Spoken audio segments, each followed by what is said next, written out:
everyone, Miss Danielle here. Today we're going to be working on the sentence strips writing lesson. So the idea of this lesson is the students are going to cut out each one of these squares here that have a word or a piece of punctuation, and then we're going to glue them in sentence form on the lined paper that's on the back. So depending on your student, they might need assistance in cutting. The best thing to do is to position their hands in the scissors correctly, so the one finger here and the two here. Unless you have kid scissors, then it'll be one. And then by putting your hand over theirs, inserting your hand into the scissors as well, and helping them move up and down like this. That way that they're actually completing the motion and they're getting the practice using the scissors, but you're assisting with the fine motor of being able to actually move the scissors up and down. So some students prefer to cut one at a time as they do the problems, so figuring out that they need an I or a he first, and then figuring out what they need next. Some students prefer to cut them all out at once. So this is something that you should really leave up to your student to decide how they want to do. It's really not worth the battle, and either way they're still learning the same content. So this is one of the ways that I like to bring choice into the lessons that I teach, is by letting the students decide how they want to structure. So what I'm going to do is I'm going to cut them all out first. I'm going to leave the directions somewhere close by where I can see them if I need it. And I'm going to cut out each word and lay them all out. It doesn't have to be neat. Some students like it extremely neat and they will work very hard to do so. That is okay. It's okay to give them the time to do that. This is not going to be a rushed lesson. They can spend as much time as they need. Really, like, this might be bothersome to some students, so really make sure that you give them the time to do what they need to do to make the materials usable for them, because it's different for everybody. I'm going to get this done really quickly.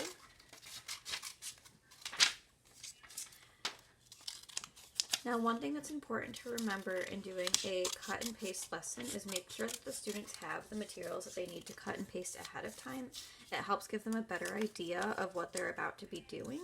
So if you don't already have scissors and glue with you right now, I would grab those right now. I do not have glue. It's not one of the things that I have handy in my apartment, but I will just be laying them down. Please encourage your student to glue them. It's another really important motor skill to practice. And it also, that's what they're used to doing in my classroom, gluing it down and then handing it in the finish bin. If you have not already created a finish bin in your house, something that I would really recommend, in my classroom we have a small red bin labeled finished. And when students are done with their work, that's where their work goes, no matter what. And it helps create this idea that there is a point where their work is finished. They can turn it in and they can move on to the next part of their schedule. It creates some finality with that. So that's something that was super helpful at the beginning of the year when I set that up. So if that's something that you would like to set up, it's really helpful for kids to turn in their work. And I do, if possible, want you to save as many of these worksheets that are completed as possible, just so I can see when we get back to school what everyone was up to, how they were doing, and where I'm starting from. So that's not a word. Alright, so once I have all of my words cut out, let me get these scraps out of the way or that's going to bother me.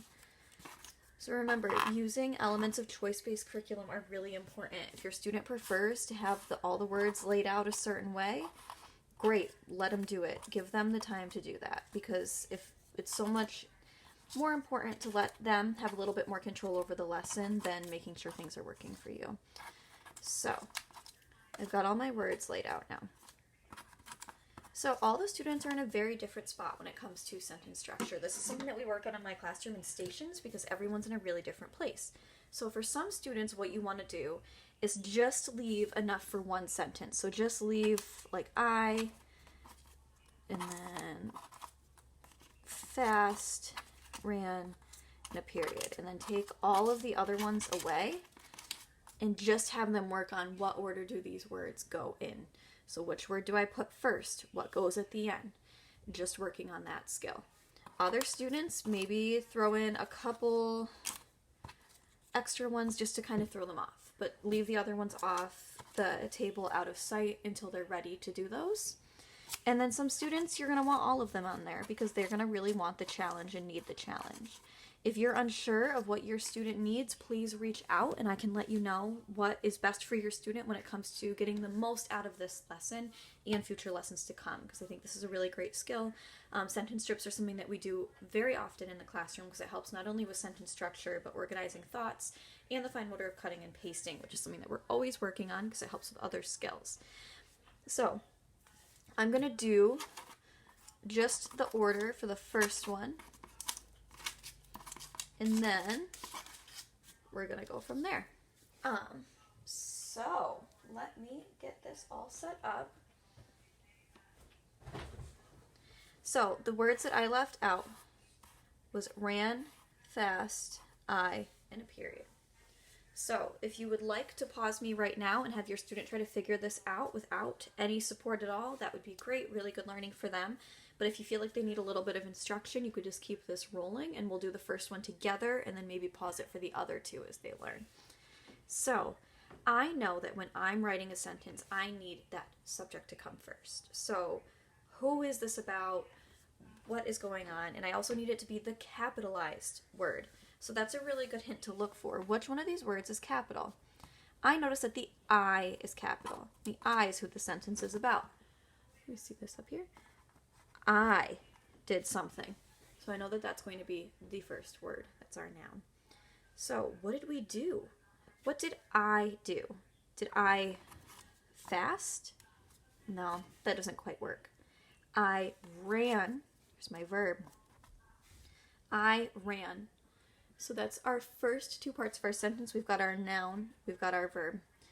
Now, how did I run? I ran, yes, that's true. That's not a full sentence. Let's describe it. I ran fast. And then one thing that we need to remember, this is the most forgotten thing all the time, is that periods need to go at the end of our sentence. I ran fast, period. So now if you have glue, please use that glue right now to glue it down. I do not have access to glue, so I'm just going to leave my words there, and that's okay. If you don't have glue at home, this is okay too. You just make sure you save everything after, or if you could take a picture of what it looks like when the student's done, just so I know how they're doing and if they got the sentences correct or if I'm going to have to do some additional instruction. So now I'm going to bring the rest of the words on the page. Now the good thing about doing the first one together is now we have a good model for the students to go by, which is great. It's not cheating, it's just a good thing for them to learn from, and you really want that idea of looking back at previous problems to help you form your answers for other problems. Looking back at the text is a really important skill that we practice quite a bit in the classroom. So I want to do another sentence. So I know that I need a capitalized word. And I know I would prefer it to be the noun in order for the sentence that we're working on today and for what we've been working on in the classroom. So I know that you and he are our two capitalized words, and they're also our noun.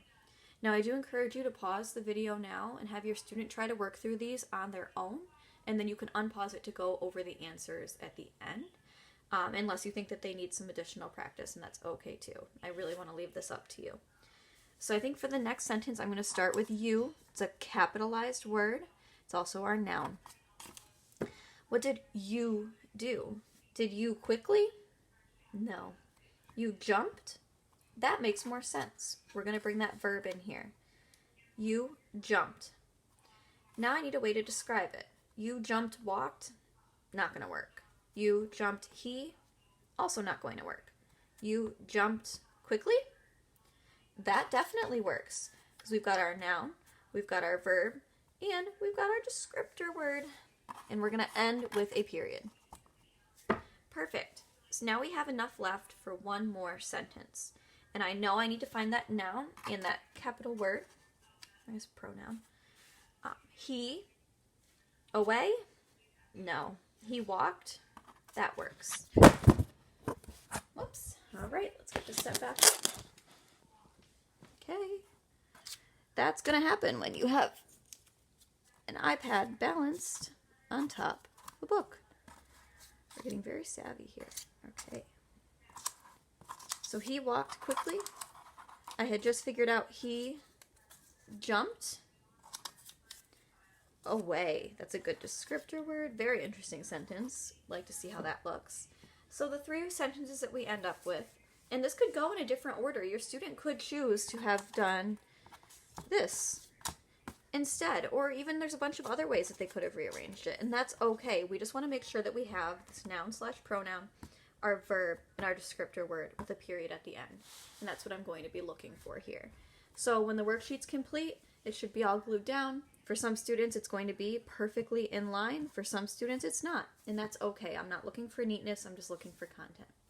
So thank you for joining me today on our sentence strip lesson.